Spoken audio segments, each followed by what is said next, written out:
آگے مارکیٹ میں جائیں گے تو کام کرنے کی ضرورت ہوگی کہ جہاں پہ دوائی کی ضرورت ہے وہاں پہ دوائی ضرور ملے گی, اور اس کے بعد آپ اپنے پیشنٹ کے ساتھ کاؤنسلنگ کے اوپر کام کریں. جب ہم بائی پولر ڈس آرڈر کی بات کرتے ہیں تو زیادہ تر لوگ چونکہ سائیکیٹرسٹ کے پاس جاتے ہیں ایسی معلومات کے لیے, سو سائیکیٹرسٹ کا کام میڈیسنس کو دینا ہے, سائیکیٹرسٹ کا کام کاؤنسلنگ کرنا نہیں ہے. کاؤنسلنگ کے لیے وہ چند چیزیں تجویز تو کریں گے لیکن وہ اس کے اوپر کام نہیں کریں گے, وہ چاہیں گے کہ فیملی کام کر لے. اور فیملی اتنی کوالیفائڈ نہیں ہوتی کہ وہ ایسے پیشنٹ کے ساتھ ایون بات چیت بھی کر سکے جو ہر اچھی بری بات پہ ان کے ساتھ جھگڑا کرتا ہے, مار پٹائی کرتا ہے, چیزوں کو اٹھا کے پھینکتا ہے, ٹی وی توڑ دیتا ہے, دروازے بینگ کرتا ہے اور راتوں کو گھر سے باہر رہتا ہے اور صبح جو ہے وہ واپس تشریف لے کے آتا ہے. سو فیملی کو بھی وہاں پہ کام کرنے کی ضرورت ہوتی ہے. اس کے علاوہ میڈیکیشن اور کاؤنسلنگ جو ہے وہ امپورٹنٹ رول پلے کرتی ہیں. سو ادویات کے حوالے سے ہمیں بطور سائیکولوجسٹ یہ ماننا ہوگا کہ جہاں پہ ان کی ضرورت ہے وہاں پہ وہ دی جائیں گی اور جتنا عرصہ ضرورت ہے اتنی دی جائیں گی. جیسے بائی پولر ڈس آرڈر پہ یوزلی پیشنٹ جو ہے وہ 2 to 3 ایئرس تک بھی میڈیسن کھاتے ہیں, لیکن اس کے ساتھ ساتھ کاؤنسلنگ سے جتنی وہ اپنی زندگی کو بہتر بنانا سیکھیں گے دوائی اتنی ریڈیوس ہوتی جائے گی. اور دوائی کا تعلق ان کی زندگی کی بہتری کے ساتھ ہے, جتنی لائف سکل سیکھیں گے دوائی اتنی ریڈیوس ہوتی جائے گی اور ایونچولی وہ ختم ہونے کی طرف بھی جا سکتی ہے. لیکن پھر بھی 4% پیشنٹ ایسے ہوتے ہیں بائی پولر ڈس آرڈر میں جنہیں ہو سکتا ہے اپنی زندگی کو مینیج کرنے کے لیے لائف ٹائم تک بھی دوائی لینی پڑے. سو وہ پھر ہمیں لینی ہی لینی ہے. دیکھیں فیزز کی بات جہاں تک آ رہی ہے اس کا مطلب ہے کہ میڈیسن اس کی ایڈجسٹ نہیں ہو پا رہی, اور سیکنڈلی وہ صرف ساری کی ساری ہیلپ دوائی سے لینا چاہ رہا ہے, وہ اپنی زندگی میں کوئی بدلاؤ لانے کے لیے راضی نہیں ہے. یہاں پہ کاؤنسلنگ اپنا رول پلے کرتی ہے کہ میڈیسن سے تھوڑی بات چیت بنی, اس کے جو نیورو ٹرانسمیٹرز امبیلنس ہیں وہ تھوڑے بیلنس ہونے کی طرف گئے. لیکن بائی پولر ڈس آرڈر جو ہے جب تک کوئی پیشنٹ کسی ہاسپٹل تک پہنچتا ہے تو یوزلی 5 سے 7 سال کا عرصہ آن ایوریج گزر چکا ہوتا ہے کہ فیملی ان ساری تکلیفوں کو بھگت رہی ہوتی ہے. سو پیشنٹ کی کافی سارے ایسوسیٹڈ بیہیویئرز بھی بن جاتے ہیں, جیسے وہ جھگڑا کرنا بھی سیکھ لیتا ہے, جیسے وہ دروازوں کو بینگ کرنا بھی سیکھ لیتا ہے. اب دوائی سے اس کے کیمیکل امبیلنس تو مینیج ہوں گے لیکن جو ایسوسیٹڈ بیہیویئرز ہیں ان کے اوپر بھی ہمیں علیحدہ سے کام کرنے کی ضرورت ہوگی تاکہ یہ چیزیں بھی سائڈ بائی سائڈ مینیج ہونے کی طرف آئیں.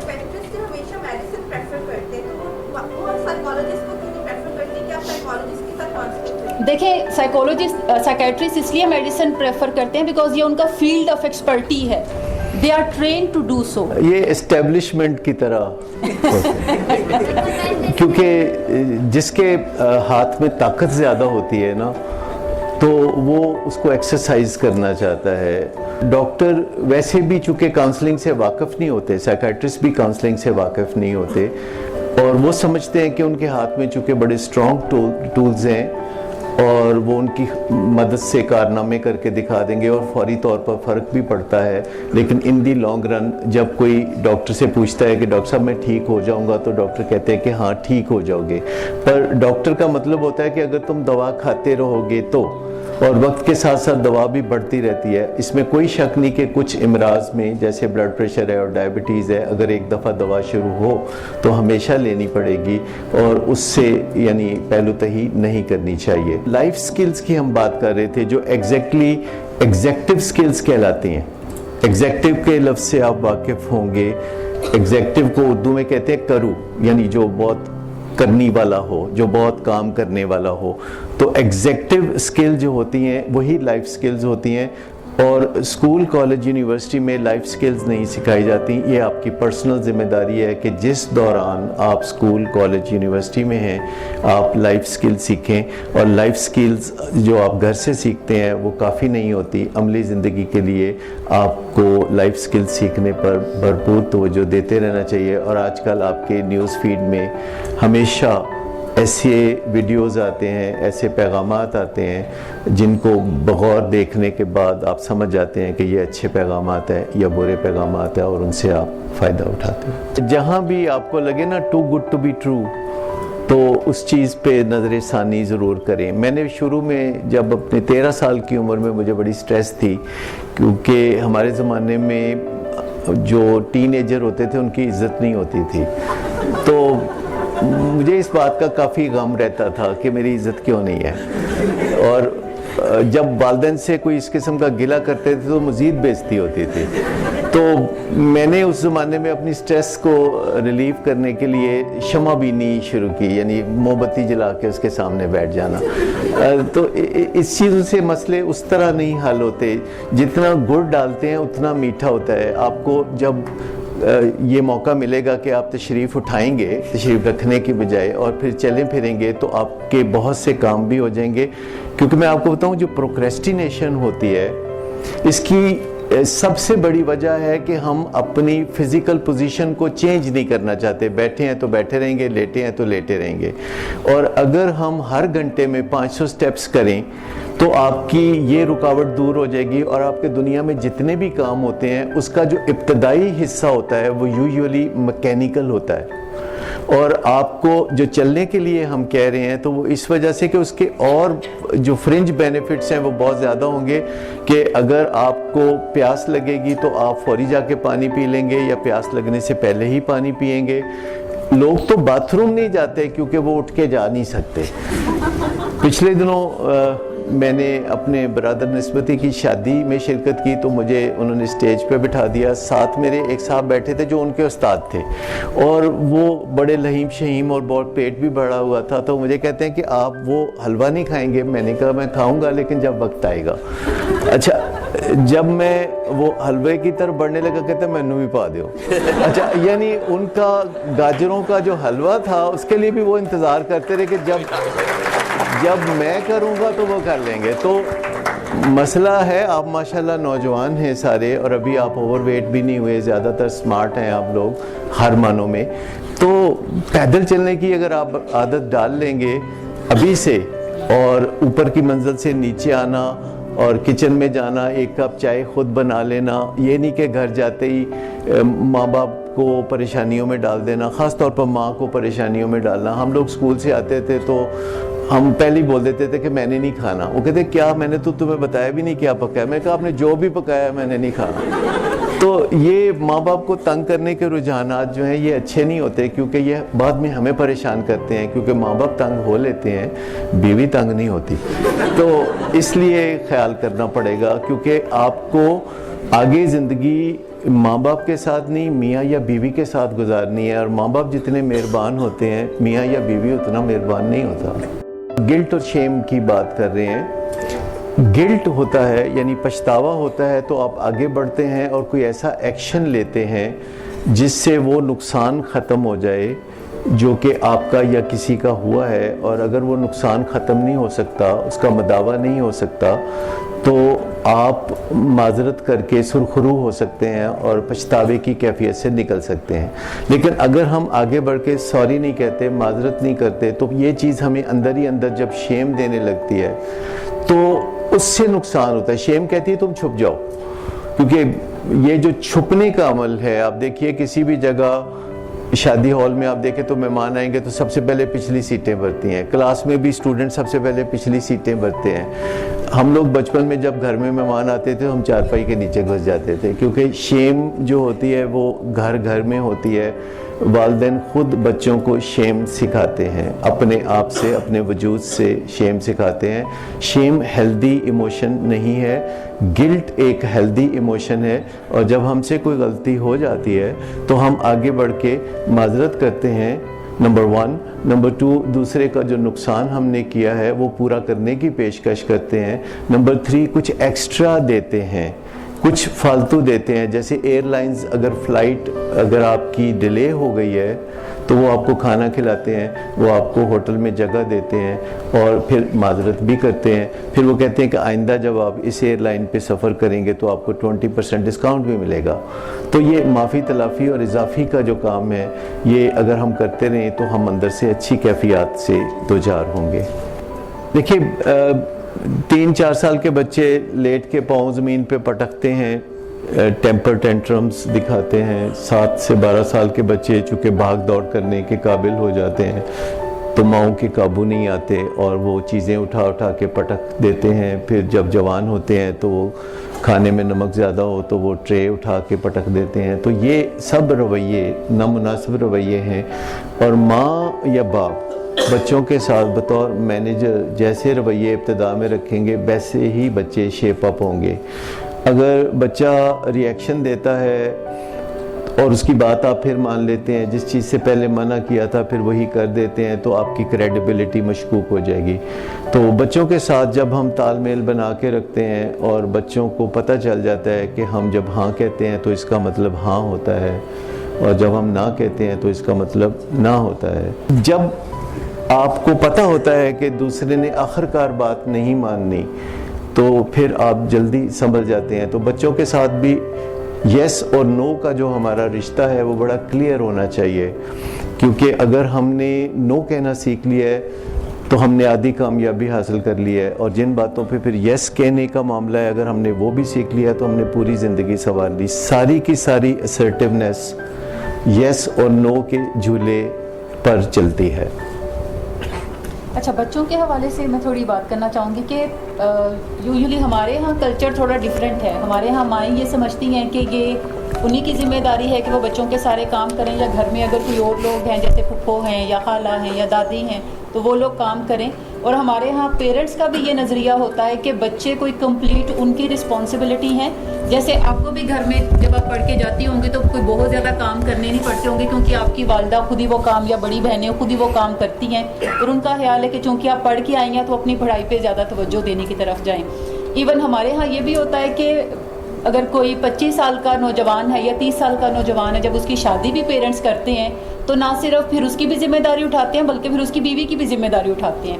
سو کلچر تھوڑا ڈفرینٹ ہے. اور اگر ہم بچوں کے حوالے سے خاص طور پہ دیکھیں تو بچے بہت چھوٹی ایج میں چونکہ وہ ڈیپینڈنٹ ہوتے ہیں اپنے پیرنٹس پہ, تو وہ ہر وقت کسی نہ کسی کام میں انہیں لگائے رکھتے ہیں. وہ کہتے ہیں میرے بال خراب ہو گیا, بال ٹھیک کر دے, مجھے ساکس پہنا دیں, مجھے جوتا پہنا دیں, میں یہ کپڑے نہیں پہنوں گا, مجھے وہ پہنا دیں. اور مائیں خوشی خوشی وہ سارے کام کرتی ہیں.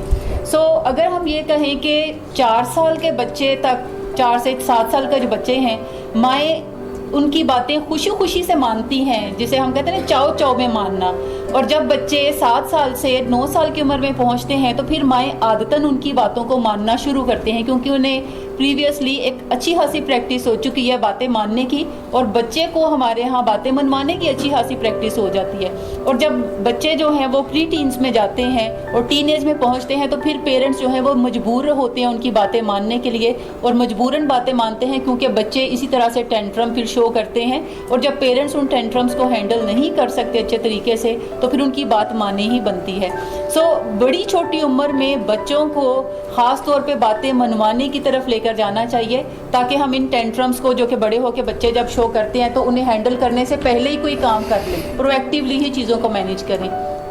اگر مائیں دن میں کئی چھوٹی چھوٹی باتیں اپنے بچوں سے منواتی ہیں, جیسے ہمارے ہاں یہ رواج ہرگز نہیں ہے کہ بچے اپنے ٹوائز سے کھیلتے ہیں تو پھر مائیں انہیں کہیں کہ ان ٹوائز کو کلیکٹ کریں اور انہیں کسی بکٹ میں ڈالیں, بلکہ مائیں یہ سارے کام خود کر رہی ہوتی ہیں. ہمارے ہاں یہ بھی کلچر نہیں ہے کہ چھوٹا بچہ اگر کوئی جیسے 4 سال کا بچہ ہے تو ہم انہیں بتائیں کہ آپ اپنے بال خود بنانا سیکھیں, آپ کپڑے جو ہیں وہ خود پہننا سیکھیں, آپ جوتا خود پہننا سیکھیں. سو اگر مائیں دن میں کوئی 10 سے 20 کام چھوٹے چھوٹے بچوں کو کہتی ہیں کہ آپ یہ کر دیں, جو ان کی ایج اپروپریٹ رسپانسبلٹی ہے وہ ان کے اوپر ڈالیں, تو اس سے پھر مائیں جو ہیں وہ بات منوانا سیکھتی ہیں اور بچے بات ماننا سیکھتے ہیں. اچھا, لڑکوں کو ہم بطور خاص خراب کرتے ہیں, مائیں لڑکوں کو بہت خراب کرتی ہیں, اور بچوں کو عادت پڑ جاتی ہے کہ ایک جوتا وہاں پھینکا, ایک وہاں پھینکا, اور ٹاول وہاں پھینکا. اور بچوں کو کھانا ہاتھ سے کھلانا, ماں بھی دادی بھی یہ سب بچوں کو 12 14 سال کے بچے منہ کھول دیتے ہیں اور کھانا کھا لیتے ہیں, ساتھ ان کا ٹیبلٹ چل رہا ہے یا اس طرح کا مسئلہ وہ چل رہا ہوتا ہے. تو یہ کوئی اچھا طریقہ نہیں ہے. پھر بچے زیادہ جب چلاک ہو جاتے ہیں, سمجھدار ہو جاتے ہیں, تو وہ کیش کرانے لگتے ہیں. ماں کہتی ہے کہ اگر تم حجامت کراؤ گے تو پھر مجھے خوشی ہوگی, تو بچہ کہتا ہے اچھا پھر 250 روپے حجامت کے, 250 روپے میرے. اچھا, یہ کھانا کھانے پہ ان چیزوں پہ مائیں 14 سال کے بچوں کو نہلا رہی ہوتی ہیں, کہہ رہی ہوتی ہیں کہ اس کی میل نہیں صاف ہوتی, پتہ نہیں بچوں پہ اتنی میل کہاں سے آ گئی آج کل. تو یہ سارے جو چونچلے ہیں یہ بالکل غلط ہیں.